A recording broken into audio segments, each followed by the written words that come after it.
ଆବଶ୍ୟକ କଣ ହେଇଯିବ? ଶିଷ୍ୟମାନଙ୍କ ପାଦ ଧୋଇଦେଲେ। ଯୀଶୁ ଯଦି ପାଦ ଧୋଇଦେଲେ, ପାଦ ସଫା କଲେ, ଆଉ ଗମଛାରେ କପଡ଼ାରେ ପୋଛିଦେଲେ, କିଛି ଗୋଟେ ଏଠି ବହୁତ ବଡ଼ ବିଷୟ ହିଁ ଅଛି। ଆମେନ୍। ମୁଁ ତାହା ବହୁତ ଇମାନଦାର ସହିତ କହୁଛି, ନମ୍ର ହେଇକି। ଏତେ ବର୍ଷ ମାନେ କେତେ ବର୍ଷ ସେବା କଲା ପରେ ବି ମୁଁ ଆର ବେଶୀ ଏତେ ହାଲକାରେ ନଉଥିଲି। ମୁଁ ଖାଲି ଭାବୁଥିଲି ଖାଲି ସେବା କରିବାଟା, ନମ୍ର ହେବାଟା, ଯୋଉଟାକି ଆମେ ନମ୍ର ହେବା ଦରକାର, ସେବା କରିବା ଦରକାର, ନିଜକୁ ସ୍ନାନ କରିବା, ମୁଁ ଖାଲି ଏତିକି ଭାବୁଥିଲି। କିନ୍ତୁ କିଛି ତ ଆହୁରି ଭିନ୍ନ ଜିନିଷ ଏଠି ଅଛି, ଯୋଉଟାକି ଆଜିର ଦିନକୁ ଗୁରୁତ୍ୱପୂର୍ଣ୍ଣ ଦିନ କରିଅଛି। ଆମେନ୍। ଆଉ ସେମାନଙ୍କର ପାଦକୁ ସେ ପୋଛିଦେଲେ।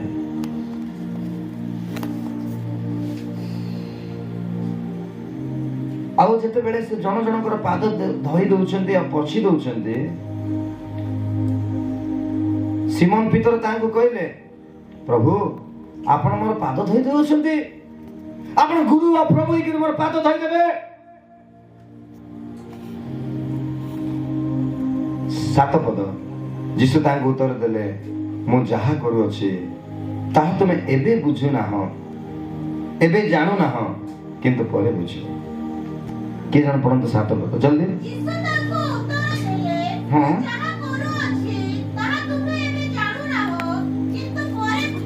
ସମସ୍ତଙ୍କୁ ପରେ ବୁଝିବ। ପ୍ଲିଜ ଧ୍ୟାନ ଦେଇକି ଶୁଣନ୍ତୁ। ଏବେ ତୁମେ ଜାଣୁନାହଁ, ପରେ ବୁଝିବ।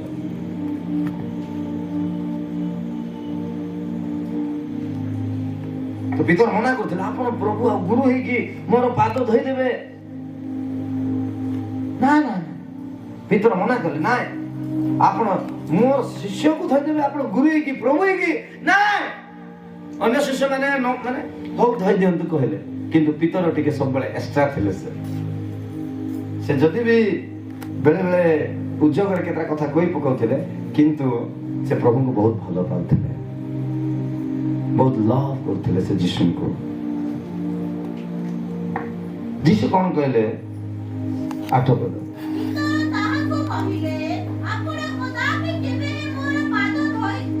ନାଇଁ ପ୍ରଭୁ, କେବେ ମୁଁ ହେବାକୁ ଦେବି ନାହିଁ, ମୋର ପାଦ ଆପଣ ଧୋଇ ଦେଇ ପାରିବେ। କ୍ୱେଶ୍ଚିନ୍ ଉଠିଲା। ହଁ,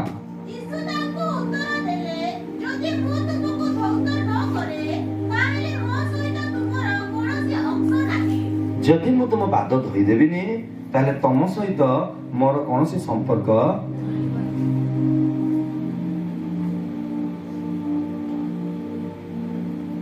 ଯୋହନ 15:2 ଲେଖା ହେଇଛି, ଯୀଶୁ କହିଲେ, ମୁଁ ଯେଉଁ ବାକ୍ୟ ସବୁ ତୁମକୁ କହିଅଛି, ସେ ବାକ୍ୟ ଦ୍ୱାରା ତୁମେ ସଫା ହେଇଛ, ପରିଷ୍କୃତ ହେଇଛ। ଅର୍ଥାତ୍ ଈଶ୍ୱରଙ୍କ ବାକ୍ୟ ମତେ ପରିଷ୍କାର କରେ, ଈଶ୍ୱରଙ୍କ ବାକ୍ୟ ମତେ ସଫା କରେ। ଯଦି ମୁଁ ଈଶ୍ୱରଙ୍କ ବାକ୍ୟ ଦ୍ୱାରା ନିଜକୁ ଧୌତ କରୁନାହିଁ, ପରିଷ୍କୃତ ହଉନାହିଁ, ତାଙ୍କ ସହିତ ମୁଁ ପ୍ରଭୁଙ୍କୁ ଗ୍ରହଣ କରିଥିଲେ ବି ତାଙ୍କ ସହିତ ମୋର ସମ୍ପର୍କ ନାହିଁ। ଏଇଟା ଯେତେବେଳେ ସେ କହିଲେ, 10 ପଦ 9 ପଦ।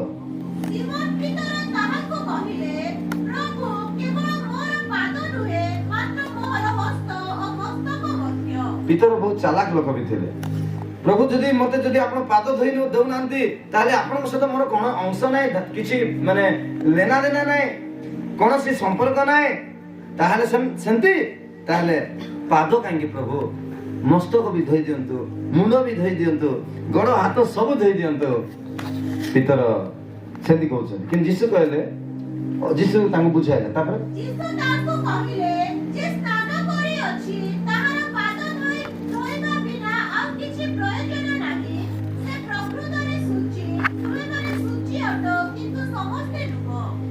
ଯୀଶୁ କହିଲେ, ଯେ ଗାଧେଇଛି ତାକୁ ଆଉ ଥରେ ଗାଧେଇବା ଦରକାର ନାହିଁ, କିନ୍ତୁ ତାର ପାଦ ସଫା କରିବା ଦରକାର। ଆପଣ ସକାଳେ ଉଠିକି ଫ୍ରେଶ ହେଲେ, ଗାଧେଇଲେ, ଆଉ କୁଆଡେ ଗୋଟେ ଗଲେ ମାର୍କେଟିଂ, ଆଇଲା ପରେ ପୁଣା କାଳିଆ ଲୋକ, ଏବେ ତ କଣ ଦିନ ଦିନ ଭିନ୍ନ ହେଇଗଲାଣି। ପୁଣା ସମୟରେ ଲୋକମାନେ ଯେତେ ଥର ବାହାର ଗଲେ ବି ଗୋଡ ଧୋଉଥିଲେ। ଏବେ ବି କୋଉଠି ଯଦି ଆପଣ ଯିବେ, ଆମେ କୁନ୍ଦ୍ରା ଏରିଆ ଗଲେ କି ଭିନ୍ନ ଭିନ୍ନ ଅଞ୍ଚଳରେ ମିଟିଂ ଗଲେ, କ୍ଷୀରରେ ଆମର ପାଦ ଧୋଇଦେବେ ସେମାନେ ପ୍ରଭୁଙ୍କ ଦାସ ମାନଙ୍କ। ଆମର କୋରାପୁଟର ବି କେତେଟା ଜାଗାରେ ସେଟା ଅଛି ଏବେ ବି। ଆଉ ସେଟା ଝାଡ଼ଖଣ୍ଡରେ ବି ଆମେ ଦିଲ୍ଲୀ ଯେତେବେଳେ ମିଟିଂକୁ ଯାଇଥିଲୁ ସେମାନେ ପୁରା ସମସ୍ତଙ୍କୁ ପାଦ ଧୋଇଥିଲେ ଆମ ସହିତ ଯେତେ ଜଣ ଯାଇଥିଲେ। ଏବେ ବି ତାଙ୍କର ପ୍ରଥା ଅଛି। ତ ଆପଣ ଘରରୁ ଯେତେବେଳେ ଫ୍ରେଶ ହେଇକି ବାହାରିବେ ସେକେଣ୍ଡ ଟାଇମ୍ ଆଉ ଥରେ ଗାଧାଇଲେ ନାହିଁ, ଥାର୍ଡ ଟାଇମ୍ ହେଲେ ଆଉ ଥରେ ଗାଧାଇଲେ ନାହିଁ, କିନ୍ତୁ ଗୋଡ଼ ସଫା କରିବେ କାହିଁକି ସେଠି ଧୂଳି ଲାଗିଥିବ। ଥରେ ଯେ ଯୀଶୁଙ୍କୁ ଗ୍ରହଣ କରିଛି ପ୍ରଭୁଙ୍କୁ ପାଇଛି ତାକୁ ଆଉ ଥରେ ପରିତ୍ରାଣ ପାଇବା ଦରକାର ନାହିଁ, କିନ୍ତୁ ସେ ବ୍ୟକ୍ତିଙ୍କୁ ସଫା ହେବା ଦରକାର। କାରଣ ଆମ ଭିତରେ ଯୋଉ ମନ ଅଛି ଜଗତର ବିଭିନ୍ନ ଭାବନା ଦ୍ୱାରା ସବୁଦିନ ପଲ୍ୟୁଟେଡ୍ ଅଶୁଚି ଅଶୁଦ୍ଧ ହଉଛି। ନ୍ୟୁଜ ଦେଖିବା ଦ୍ୱାରା, ଲୋକମାନଙ୍କ ସହିତ ମିଶିବା ଦ୍ୱାରା, ଡରିବା ଦ୍ୱାରା, ଭୟ କରିବା, ଡାଉଟ୍, ସନ୍ଦେହ, କ୍ଷମା ନ ଦେବା, ବିରକ୍ତ ହେବା, ତା ବିଷୟରେ କହିବା, ଏସବୁ ବିଷୟ ଆମ ହୃଦୟକୁ ଅଶୁଚି କରୁଅଛି। କେତେବେଳେ ଆମେ ପାର୍ଟି ସ୍ଲିପ୍ ହେଉଛି କାହା ବିରୁଦ୍ଧରେ ଆମେ କହିଦେଉଛୁ, ଆମ ପାର୍ଟି କେତେବେଳେ ସ୍ଲିପ୍ ହେଉଛି କାହାର ଏଗେନ୍ଷ୍ଟ ଆମେ କହିଦେଉଛୁ। ଆମେ ଜାଣିନୁ କି ଆମ ପାଖରେ କ'ଣ ପଇସା ନାହିଁ କି, ଆଜ୍ଞା କହିଦେଲେ କି, ମୋ ବାପା କହିଦେଲେ ହେଇଗଲା କି, ଆମ ମା କହିଦେଲେ କି, ଦିଲୁ ଆଜ୍ଞା କହିଦେଲେ ହେଇଗଲା କି। जिसको मर्जी जैसे मेरी मोर भी अधिकार अच्छे मुझे जमते ही पारे जहां चाहूं वहां जा सकूंगा मैं। आज युवा जवान पीढ़ी से आज लोक मान जोरा भी कर बापा मॉडल दुनिया रे बापा मां मत अधिकार जबरदस्त कर पारे पुओ से आज दुनिया से ध्यान दी शुणु तांको फ्रीडम दरकार। फ्रीडम शब्द खराब नुहे। जने जने पास्टर आयन पाखे जने सीनियर पालक पाखे जने गले आज्ञा मु इंडिपेंडेंट सेवा कार्य करा पे चाहूँ से पास्टर आयन बहुत कड़ा तो से डायरेक्ट गले इंडिपेंडेंट तो बिल्कुल भल ना आदम इंडिपेंडेंट होते प्रभु इंडिपेंडेंट होगा चाहिए फ्रीडम होगा चाहिए सारा पृथ्वी को बर्बाद करते जन विवाहित स्त्री मु इंडिपेंडेंट हेबी बाइबल से हमको शिक्षा दो गोटे पुओ झील बापा मांग मत दरकार नहीं इंडिपेंडेंट हो जन बिलीवर मत पालक दरकार इंडिपेंडेंट मोर इच्छा चले हे पारते कहार इच्छा को आम विरोध कर जबरदस्त किंतु सीठी विनाश अच्छे। ईश्वर आमको फ्रीडम देइछन्ते आपण मो सकाळे चर्च ग्रुप रे पुनी मो स्टेटस रे रखी छी कह गेल सिठी से तांगर ब्लड पापर आमको बंधन रो फ्री कर छी फ्रीडम दे छी आमेन आमेन किंतु परिवार रो नै इस प्रभु बनाइतबा रिलेशन रो नै ईश्वरंकर प्रेम रो नै आमेन आमेन बुझी परछन्ती कहबा हालेलुया हालेलुया हां अवर स्पिरिचुअल न हो बहुत अवर स्पिरिचुअल लोक माने आज समस्त घरे बसछन से माने हमको अवर स्पिरिचुअल हबार नै हमको जस्ट स्पिरिचुअल हबार भी नै हम स्पिरिचुअल अटू हमें आमेन आंबो गछ को आंबो गछ अपने ट्राई करबा दरकार नै से आंबो गछ से मतलब बिलीव करबार छै मु जोटा मोर आइडेंटिटी जानिबार छै आमेन हालेलुया हालेलुया सिटी बहुत गुरुत्वपूर्ण कथा लिखाई छे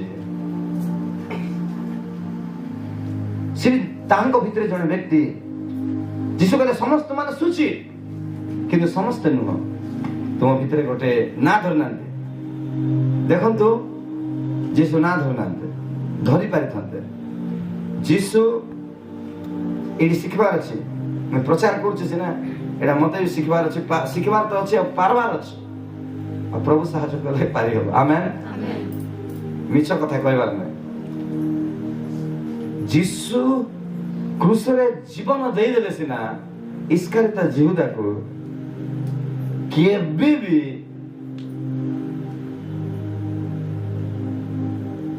प्रेम करबा को पछको हटिना ताको लास्ट पर्यंत सुजग दै छै आमेन आमेन ग्रेट से ठोका देला गुरु को जिसु पूरा 100% जानी थिले एई से व्यक्ति जे कि मते 70 हस्तर समर्पण करे किंतु जिसु